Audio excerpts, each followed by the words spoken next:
Hi, and welcome to the Balanced Body podcast series. I'm Aimee Taylor Alpers from the Pilates Center in Boulder, Colorado, and we're talking about breath during this series, and we're looking at how the movements in the Pilates system are designed specifically to empower your breath mechanism.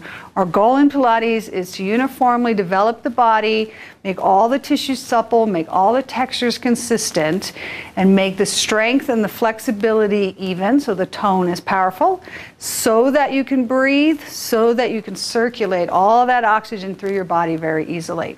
So we're going to demonstrate a couple mat exercises that really show how this works beautifully. They act very much like a pump. So we're going to start with footwork on the mat. So April's going to lie down, bring your knees to your chest.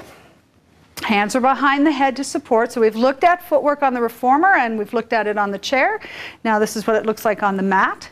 And you'll see again, we have no spring now. We're going to expand ourselves and contract ourselves. And the breath mechanism really works as ballast in this case. It really works to enable the body to counter those legs. The bigger the breath, the lower the legs can go, and the lower the legs can go, the bigger the breath gets, right? And that deep, deep exhale is all you need to help really stabilize that lumbar spine. And now we're going to go into the double leg lower lift. Very similar movement. We're going to inhale, expand the chest, exhale, power that exhale. Inhale, get long, long, long, deep exhale.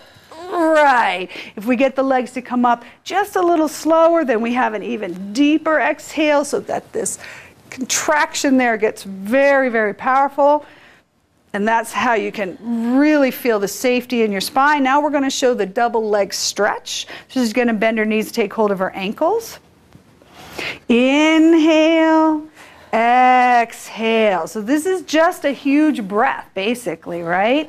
Little less shoulder stretching, a little more lung stretching. Exhale, really big this last time. Huge stretch, and exhale, bend. Right, very nice. And go ahead and rest for a second. And one of the things that especially happens on this last exercise is the tendency to not bring the knees all the way into the chest, but instead to reach forward for the ankles. So maybe April, you can show us that position. So sometimes people will stop here and then they'll reach forward for the ankles and they'll end up in this position. We looked at it a little bit in 100 on the mat as well. Right? So we want to make sure that we get this position over here. The elbows are lifted and the lungs are what can really expand. So she can show us one more like that. Huge inhale and a big exhale. And those knees come all the way in. We talked about that a little bit in short spine and also in stomach massage. And rest. Great. We'll be looking at a few more mat exercises in the next podcast, so join us there.